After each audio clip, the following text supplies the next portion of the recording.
This is Endless Horizons, a steampunk serial by Leeland Artra, created by text-to-audio technology. Chapter 17. The Vibrius. Together, Janali and Kassan jogged through the gathering crowd and between the four Jedalor family guards with their shining iron breastplates and wide-brimmed metal-lined hats. The guards were more than impressive in the family pleated skirts, bulging biceps under the leather, and steel plate arm bracers. Only the army was allowed to have firearms, so they had long, dangerous swords kept in black leather sheaths. Each of them had their hair pulled back into a ponytail tied with leather straps, combined with the warrior-style face paints, gave them a sweeping, animalistic aspect. The guards saluted as Janali passed. "The armor looks new," Kassan said, glancing back. "My sister decided to update the guard uniforms recently." Janali cut off further comments on Sibeli's excessive spending, trying to fit in with the royal houses. Kassan looked at Janali a moment, one eyebrow raised, apparently reading Janali's frustration. "Stop that," Janali said. "What?" "Looking at me like that. You've always been able to read everyone like a book. That's why your horoscopes were always so accurate." Kassan shrugged. "Knowing when people are lying or nervous is very useful. You do it too." A dock mistress waited at the end of the pier, looking out into the bay where the Vibrius was just being brought in by a harbor pilot. Her crisp emerald green slacks with red side piping matched the loose-fitting white cotton shirt with its billowing sleeves and tight cuffs. Over the shirt was the uniform vest with its several pockets for pens, inks, and seals. A wide belt over the jacket held a series of leather pouches with the imperial seal etched on their covers. From the back, they all looked identical, especially with the red wide-brimmed tropic hat over the military extra short hair. Kassan held back slightly as Janali stepped up. "Mistress." The lady turned.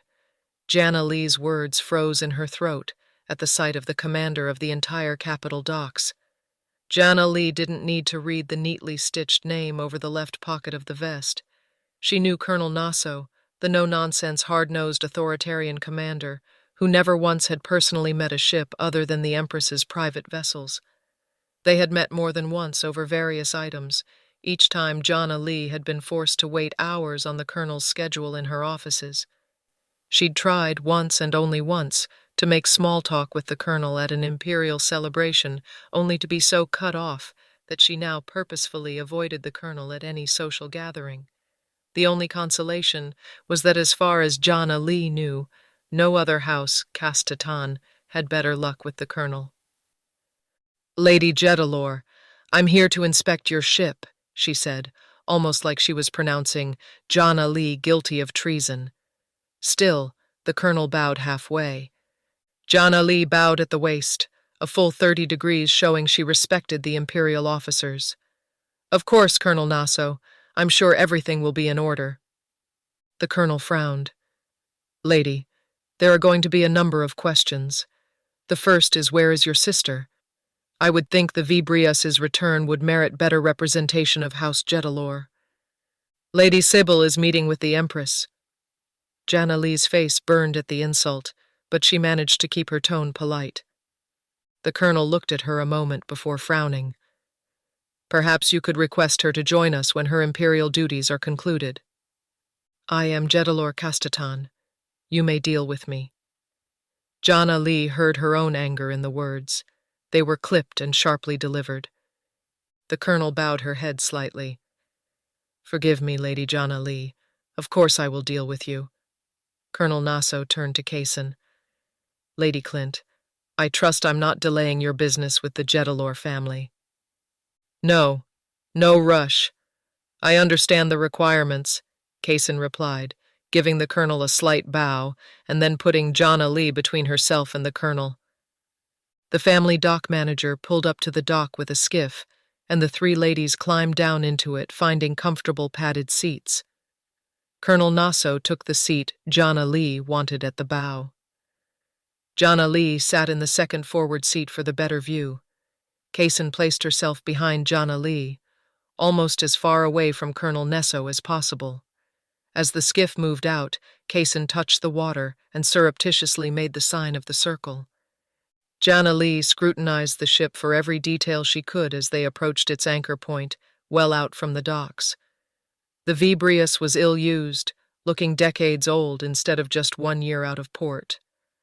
Iron reinforcement plates along the port side were wrinkled like waves, the hull scratched as if by some giant beast. Exposed metal plates and bolts layered in rust, creating hundreds of red streaks over the white and blue paint. The closer they came, the greater the damage appeared. Many hull plates had been hammered back into place and sealed with a black tar. Janali chewed her lower lip as she inspected the ship with a critical eye. Something had torn into a major section of the hull. It looked like the machining shop had been compromised. She could see that the damage extended well below the waterline. She'd have to inspect from the interior to see just how bad the ship was damaged. She shook her head. "My poor Vibrius, what treated you so badly?" "Ma'am?" Colonel Nesso asked, turning to look at her directly. "Nothing." The colonel said with a glance past Janali at Kaysen, before turning her attention back forward. Janali ignored the colonel as she followed every bent plate and traced the ship's ribbing structures in her mind. Her hands twitched with energy on the bench. She needed to get rid of the colonel as fast as possible to truly inspect the ship. The skiff tied off to the ship's portable side landing platform. Janali led the climb up the chain-railed steel steps to the main deck. As her head popped up over the deck railing, a sailor dressed in a clean, pressed uniform sounded a pipe, and a gray-bearded officer with thick gold ropes looped from his solid gold epaulets called out in a deep baritone, "Attention on deck!" She stood for a moment, shocked at the unexpected sight. She'd expected the crew to be in torn clothes, half-starved, dirty, anything but clean, orderly, and in nearly perfect uniforms. This would have been how she'd expected a greeting if there hadn't been the unexplained 6-month disappearance. The sound of lines of men snapping their heels together was impressive. A large portion of the ship's crew stood ready for inspection in 3 ranks. The traditional white sailor caps looked good with all the flowing hair. The traditional black under-eye sailor makeup gave them a masculine charm. Janali stepped onto the main deck as emotions flooded her. She stood tall and cried out, "Welcome home. I know you've all been through an amazing adventure and worked hard to return home. Know that House Jedalor has never forgotten you. There hasn't been a day that I didn't pray to the Star Empresses for your safe return." She beamed, and holding back the emotional flood, she saluted the captain and then the crew.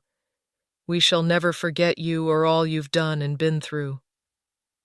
As she finished, she heard someone say something. Looking at the crew, there were not all friendly or happy eyes looking back. Many of the crew looked outwardly hostile. Someone towards the back even said just loud enough for her to hear, "Agreed, pretty speeches won't cleanse her soul for our cursed voyage." "Silence!" ordered Commander Ardley, the second in command. Most of the sailors looked at her with neutral eyes, a few with upturned lips, and some others with narrowed eyes and tight lips. Her gut turned over. Bad enough she blamed herself, but clearly some of the crew knew this was her fault. Perhaps they were right, too. She needed to find out what happened. Ignoring the burning in her stomach, she faced Captain Rainbow, who regarded her with no hint of malice. He, like the other officers, had slightly more artistic eye makeup that swept back towards the ears. She looked closer and could find no sign of starvation or illness. The ranks were shallow. She knew not all the crew could stop working. A few had to be left in engineering, the bridge, and at key stations. Still, there were not enough men present. She wondered if some were infirmed below. Captain Rainbow stepped up and saluted. "Lady Jedalor, welcome aboard." He then turned and saluted Colonel Nasso.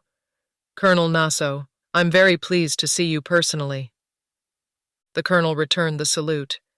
"Captain Rainbow, I need to see your manifest. How many crew present?" The captain clicked his heels. 38 crew total, ma'am. You'll find the manifest is complete. He held out his hand, and Ardley stepped over, saluted the air, and held out a clipboard with a thick set of papers, slightly smudged with oil or dirt, their corners and edges curled from use. Janali's throat had closed at the crew count. She prayed the missing men weren't dead. But what else could they be? "Captain, where are the 18 missing crew?" Colonel Nasso asked, taking the manifest without looking at it. Of course, she'd know that information would have been in the port's records. 16 were lost to an ocean storm. 2 were lost to, the captain rubbed his neck for a moment. "Better opportunities," he finished. "You allowed crew to jump ship mid-voyage?" Janali asked, outraged. "Not exactly, ma'am." He looked at Janali and then back to the colonel. "We were dry-docked for repairs a long time, and I couldn't blame them for taking advantage of the time. I released them from contract with proper separation. I can get the ship's register if you desire." "Yes, do so," Janali ordered. "No, stop," the colonel countered. Janali turned back to the port commander. "This ship and crew are my responsibility. Lady Jedalor, you'll have time to review after my inspection." Colonel Nasso tried, almost successfully, to keep her voice respectful.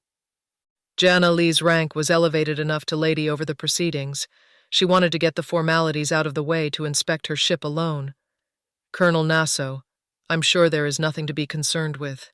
You may continue your work while I meet with the captain." Colonel Nasso tapped the manifest. "Do not attempt to tell me my duties to the Empress. I need both the captain and you to attend me." Janali had never been asked by a dock mistress to join the inspection. Usually they were trying to get the owners and managers to stay out of the way. She swallowed, unsure how to read the colonel's tone. Pushing aside the burning feelings surging up her throat, she bowed, suddenly overly aware that some 30 men were standing nearby, witnessing all of this. "Of course. I am at your disposal, Colonel. Do you wish the crew to remain here, or may they return to their duties?" The colonel waved a hand at the men. "No, considering the state of the ship, I think we'd all be happier if they were tending to it." Captain Rainbow gave Janali a reassuring nod, then called out, "Dismissed." The men all saluted and then broke up, rapidly heading below decks. The ship's priest, Father Benali, and one of the sailors who'd openly glared at Janali since she'd come aboard didn't leave. Instead, Father Benali motioned the sailor forward. "Mistress," Father Benali said, getting Colonel Nasso's attention, "do you have any objection to my taking this man to the temple?" Captain Rainbow and Commander Ardley exchanged an unreadable look. Colonel Nasso took a long moment to look the priest and sailor over. The priest had a worn leather pouch over his right shoulder, which he placed a hand on protectively when the colonel's eyes came to it. Priests often had such pouches, but Father Benali's hands were so tensely holding it they were going white. Janali was sure the colonel noticed this too. Colonel Nasso pursed her lips. "Can you not wait until I'm finished?" she asked the clergyman. Father Benali stood as tall as he could. "I need to get to the temple as fast as I may. The Star Empresses require no delay in their service." Janali frowned, wondering why Father Benali would be invoking the names of the Star Empresses. She whispered to the captain, "What is his hurry?" Captain Rainbow softly hushed her, glancing at the colonel to be sure she hadn't been overheard. Colonel Nasso's stern face became even more granite-like before she asked the captain, "Have there been any illnesses aboard in the last 2 weeks?" "No, ma'am. We've had no illnesses at all on this voyage." Colonel Nasso's eyes went to the pouch, and Father Benali actually pulled it back a bit protectively. Janali was sure the colonel would demand to see what was in it, and her own fingers were twitching to know as well. "You may disembark," Colonel Nasso said. "Captain, permission to go ashore?" the priest asked, coming to attention. The other sailor also came to attention, saluting stiffly. Captain Rainbow bowed to the priest. May the Star Empresses bless you, Father. Permission granted. Father Janali smiled smugly as he stepped past the captain. He stopped before Janali and looked directly at her, his brows a hard line and face tensed, showing thousands of wrinkles and hollow cheek lines. Without warning, he growled, "You shall pay for your sins," and spat in her face. The sailor with him sniggered. Janali had never in her life been faced by such raw loathing. The hot and cold droplets of spittle forced her eyes closed, and her hands flew up to defend her face. She took a step back as she wiped the fluid from her face to open her eyes on the burning hatred in both the priest's and sailor's eyes. "Get off my ship!" the captain bellowed. "We're going," Father Janali said, stepping over the gunwale to head down to the waiting skiff. The sailor stepped past and paused. He looked back at Janali. "Cobb!" He spat at her feet, then sauntered after the priest. Janali looked around. There were so many sailors who had witnessed the confrontation. Her face burned, and all her happiness at the return of the Vibrius vanished. For a moment, she wished it had never come home. Colonel Nasso stood silently, considering Janali. Kaysen put a hand on Janali's shoulder but said nothing. "Was that wise?" Ardley asked the captain under his breath. Captain Rainbow made a swift chopping motion, his eyes on Colonel Nasso. Colonel Nasso didn't miss the exchange and raised an eyebrow. "Well, it seems there is more here than meets the eye. I've decided to make this a complete inspection." The colonel pulled out a flare candle and lit it. She waved it over her head, looking towards the shore. It was more than Janali could take. The flare would bring the army to the Jedalor docks. Janali's shoulders sagged. When news of this got back to Cybele, she was done for. A House Jedalor ship suspected of smuggling. She put her back to everyone and grabbed the railing for support. Many of the smaller houses would pull back from House Jedalor, afraid of being tainted by this accusation. The larger houses would increase their rates or outright cancel their business. There would be no redemption coming if this stood unchallenged. She needed one of those Janali miracles Kaysen had mentioned earlier. Somehow she had to turn this around. There had to be something she could do. She just needed to gather enough data. She had little choice but to forge on. Captain Rainbow stepped up next to her. "Milady, fear not. Accusation is far from proof. Believe me, we have nothing to fear of the imperial laws." "What happened?" she asked softly. She trusted the captain. He'd worked for her family for many years. He'd even taught Janali how to sail when she was younger. "Please, milady, wait till after Colonel Nasso is finished. I'll explain everything." "I'd like to start with this sand in hold 2, Colonel Nasso said suspiciously, before Janali could ask anything more. "Sand," Janali said. Her voice pitched too high as she spun to look at Colonel Nasso, expecting the officer to be smirking in jest. Colonel Nasso's countenance was far from any jest. The colonel's jaw was tense, her eyes narrowed to black specks, and her finger pointed at a line of the ship's manifest. The flare had been put in a metal holder on the side rail for such candles. It burned bright red, but now Janali rallied, seeing it as a challenge. This was another obstacle in her way. She would deal with it, and the growing crowds on the docks.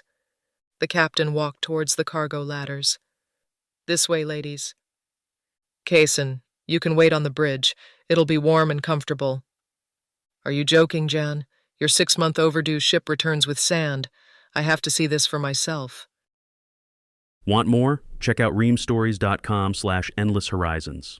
Thank you for listening. Your review would be greatly appreciated as it helps future listeners discover new episodes and supports the algorithms in recommending more content you'll love. Your feedback truly makes a difference. These audio readings are produced with text-to-audio technology to keep costs down. To support producing these with greater quality and frequency, leading to the ability to use voice actors, there are 2 options. Option 1, and my personal favorite, go to reamstories.com/endlesshorizons and follow or subscribe to get early access, participate in the amazing community of listeners and fans, and thus support the writing, editing, and audio production. Or Option 2. Go to patreon.com/LARTRA and become an audio production patron. Subscriptions sustain the serial writing projects and all their associated costs. Again, thank you for listening. I hope you've enjoyed this audio production.